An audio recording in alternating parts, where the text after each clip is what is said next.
Season 6, Episode 1. Summary and Analysis. Posted on sitsshow.blogspot.com. By Justin Deshaw. This is the first part in a series of updates provided by Goode. In this episode, Goode shares information regarding the ongoing battle for the freedom of the planet and beyond, which according to him, involves altercations that took place in Antarctica sometime during the first quarter of 2016.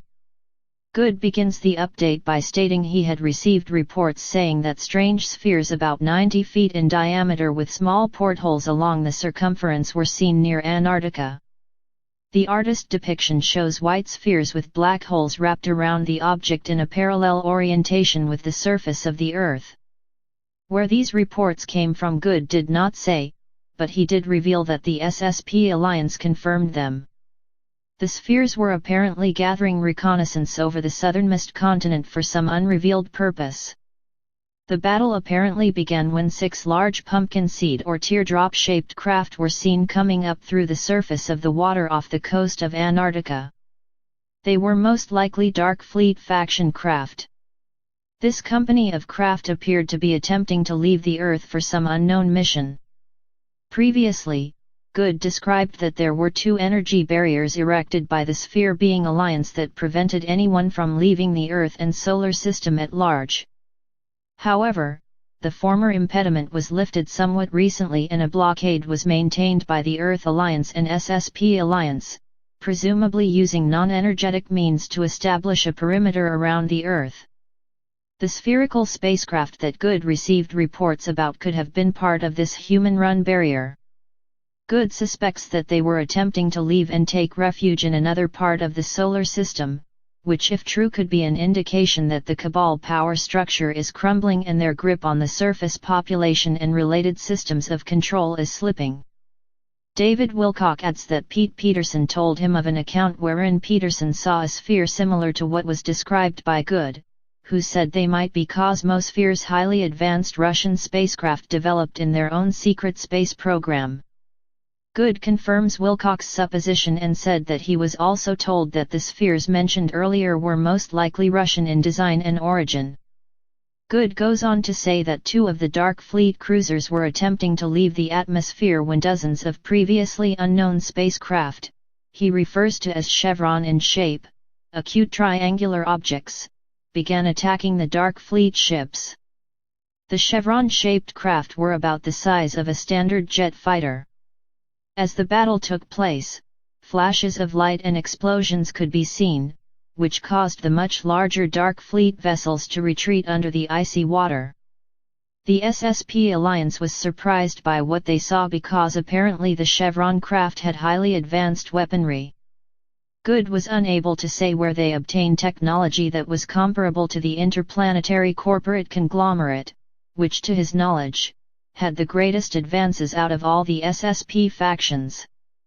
This altercation provided a venue for the Earth Alliances to reveal their superior firepower and military might, which presumably the Cabal-run factions did not know of and thus likely thought they were the strongest force on Earth until now. Both the Cabal and the SSP Alliance were not aware of this hitherto unknown defensive strength, and Goode shares it sent shock waves through their ranks. Both groups fully assumed they were aware of the major players on Earth, and as a result, it was a humbling event for all involved, save the unknown defenders. Goode suggests that the Cabal or syndicate groups on Earth, along with the Dark Fleet, were trying to escape some kind of event. They probably thought that leaving the Earth and hiding in some far-flung area of the solar system would prevent them from feeling the impact of whatever this event might be. What the event is, Goode cannot say for certain, but could be the release of large amounts of damaging information that would cause an uproar against the Cabal and their public figures, not unlike what some of the WikiLeaks releases have during October 2016, but on a much grander scale. In previous episodes, involving what Goode describes as the Wrangler, he said that both he and Wilcock were in trouble with the SSP Alliance for not releasing information about Goode's inner Earth reconnaissance mission fast enough. Earlier this year, while on a reconnaissance mission facilitated by the Inner Earth Anchar, Goode learned of Cabal and Dark Fleet bases under the Antarctic ice cap that could have provided actionable intelligence to SSP operatives in the field who were poised to take actions if only he had leaked the information quickly. Goode clarifies that no one was suppressing either himself or Wilcock from releasing this intel, it was merely a failure on both their parts. Goode changes the subject to talk about an event that transpired at the Contact in the Desert conference where he saw a blue light while in his hotel room. At first he wasn't sure if it was a play of light on the glass from the window, it just appeared as a solid blue light. Upon going outside to look closer, he notices that the blue object is now blinking as it moved across the sky. At this point, he sent a text message to Wilcock that said something like "Go outside, now." Goode thought that the object was so striking that a mass UFO sighting might take place, and he began capturing what he could with his camera phone. There were about 5,000 people in the area that he thought would see the blue orb in the sky. Wilcock watched the object for over an hour, and the next day many people reported seeing it as well. Goode was told later that those who witnessed the event had received some download while it blinked in the sky. The following morning, Goode was lying in bed and heard a chorus of voices of what seemed like a mix of all ages and genders. A clear message was repeated 4 times saying, "We are the messengers and facilitators of the one infinite Creator." As Wilcock points out, this is most likely a reference to the Law of One, which uses the same type of statements to refer to RA, the social memory complex LL Research made contact with during their channeling work in the early 1980s. Goode went outside, looking to see if he could notice anything out of the ordinary, only to find nothing there. He came back in and started to read the Law of One book, which he had been carrying with him but was previously unable to comprehend. But now apparently after whatever transpired he was able to understand the book clearly. Enratir a blue avian and member of the Sphere Being Alliance Goode is in regular contact with started speaking in a similar way as the being known as RA in the Law of One books. Goode recalls his first meeting with the SSP Alliance in early 2015 when he saw Ratir for the first time during an assembly with a host of SSP Alliance Council members. One of them asked the 12-foot-tall being, "Are you the RA from the Law of One?" To which the being responded telepathically using Corey Goode as a mouthpiece, "I am Ratir." Both Goode and Wilcock conclude that this implies the being was suggesting he is a member of the social memory complex known as RA, which is a planetary consciousness made up of an entire race of 6th density beings. Thus, while Ratir is not RA from the Law of One in totality, he could be one of the many individuals who comprise the social memory complex made up of their entire race. This would explain why all of the blue avian names begin with Ra, such as the 2 other beings named by Goode in his reports, Rorain and Ramar. Goode moves to an update provided by Kari, an inner-earth Anchar priestess who offers guidance and intel, during one of their etheric conference calls regarding the Wrangler, who made contact with Goode after his failure to release intel about the inner-earth reconnaissance mission discussed earlier. In previous Cosmic Disclosure episodes, Goode said that he was abducted and heavily intimidated by the Wrangler, who is an SSP Alliance man responsible for ensuring assets in the field perform their duties. But this individual was unable to complete their task of forcing Goode to participate, partially because Lieutenant Col Gonzalez was compromised and taken to the Mayan breakaway group where he received healing. This left the SSP Alliance in a weakened position as both of their main contacts, Goode and Gonzalez, were not available to continue their work as delegates. Kari said that the Wrangler was attempting to use his connections in the SSP and elsewhere to further a personal vendetta against Goode. And Goode also said in the past that the Blue Avians informed the SSP Alliance that neither Goode nor Gonzalez would be available for some time, which most likely exacerbated the Wrangler even further. Goode shares that had he and Wilcock provided the intel as desired by the SSP Alliance, some kind of attack or mission could have taken place against these Cabal bases in Antarctica. Kari also revealed that the Cabal security groups responsible for maintaining the Antarctic bases were also distressed because they were unable to detect the Inner Earth Anchar shuttlecraft used by Goode for the reconnaissance mission. She also informed Goode that Gonzalez, who had previously been outed by Goode during an abduction by the lower-level SSBs earlier this year, was with the Mayan group, receiving healing. She also said that they would be in regular contact due to their late 2015 mind meld, which had established some connection that would last the rest of his life. Goode moved on to the next major item in this update regarding a meeting that took place at 3:40 a.m. on July 10. It was an unexpected meeting in that he usually receives an advanced notice through Kari or dreams. Goode was lying in bed and awoke to see a small blue orb moving about the room, in a typical fashion that indicates he should make himself ready for transport. After arriving at one of the large spheres presently dampening solar and galactic energy in the solar system, he encountered Rot-Ir and a much smaller human-type being standing next to the blue avian. Goode looked outside of the sphere and noticed all the other massive planet-sized spheres in the solar system, which would normally not be visible from outside his present location inside the sphere. There was crackling energy ripping through the sphere network coming from the Sun, which was also moving away outwardly in all directions from the solar center in a slow, careful fashion. Goode speculates that the spheres were moving to different positions in an effort to better dampen increasingly high energies coming from the Sunday. After taking stock of the solar dynamics, Goode moves closer to Rot-Ir and a man who later introduces himself as Ambassador Micah. This Mesoamerican resembling man with a more African-looking nose was 5 foot 5 inches tall in height, had short cropped, salt and pepper hair in a bowl-cut fashion, and his head appeared to be more round than oval-shaped, unlike humans from Earth.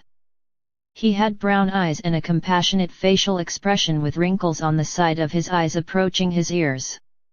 He wore a shimmering green robe with light brown sandals and was human-looking enough to not be noticeable if moving through a crowded area on Earth. Micah said that his people were from a star system within the local cluster, an area previously described as the stellar neighborhood close to Earth.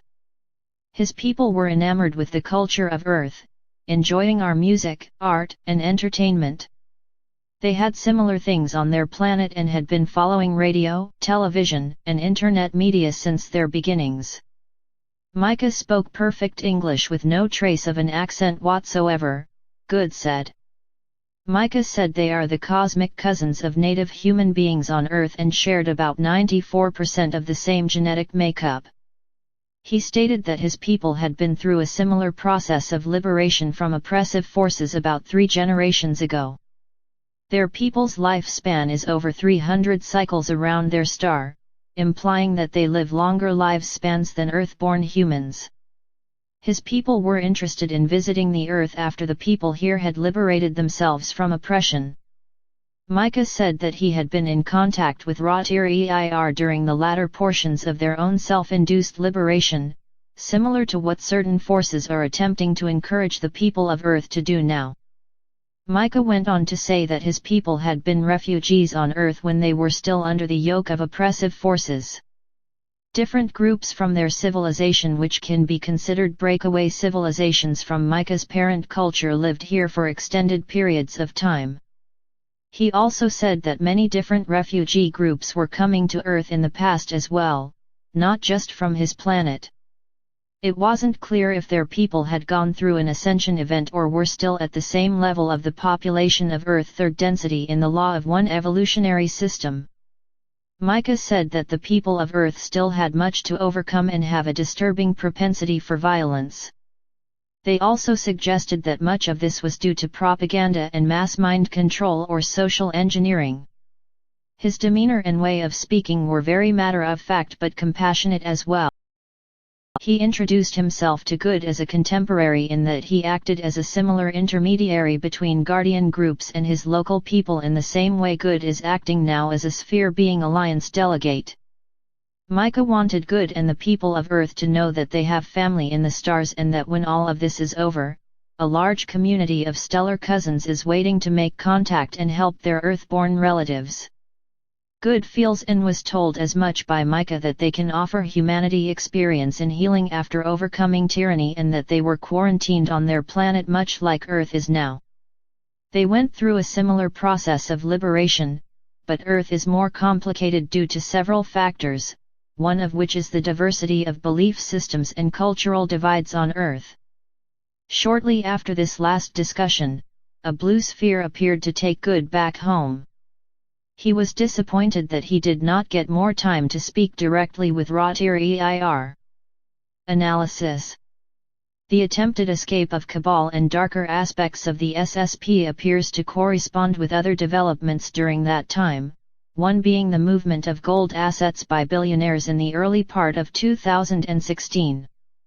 If these accounts of Goode are accurate, then it suggests that the Cabal expects to lose the battle for the surface of the planet, and as such those working towards its liberation can breathe a sigh of relief. However, as has been stated before by Goode and Wilcock, the Cabal is a group of deeply traumatized and sociopathic individuals who would rather burn down the house than let it fall into the hands of humanity unblemished. As a result, one would expect increasingly troubling events to continue to be manufactured in an effort to derail the organic evolution of consciousness currently unfolding at this time. The arrival of Micah, who claims to have gone through a similar transition during his planet's liberation, indicates that the enterprise of assisting evolving worlds as maintained by the guardian races or sphere beings has a history of success. This would imply that so long as the people of Earth learn to raise their consciousness, set aside behaviors that are selfing only, and work towards collective healing and harmony, all coming events will be productive, even those efforts to hinder the evolution by the Cabal. In later sections of this update series, Goode said that Rotir provided an estimate as to how many people are ready for harvest or ascension into fourth density, a shockingly low number of less than 300,000. Without delving into a deep analysis of that subject, it suggests that many on the path are not yet ready. Therefore, individuals would do well to continue the inner work as if they had not reached the mountaintop. In other words, there is much yet to do for one's personal and collective upliftment, and while this can be disappointing if one already assumed they were ready, it can be encouraging to know that more time is still available to continue the work of self-mastery, personal cleansing and group preparations. After all, if the ascension event is for those aligned with a service to other modality, then it would stand to reason that a personal desire for ascension should come second to the restoration of collective harmony so as to end to the destructive habits currently running rampant within all fabrics of society on Earth. Those who are willing to accept this sobering status will find it much more empowering than those who reject it out of a belief they are currently ready for harvest. Thanks for listening and watching. Subscribe and share.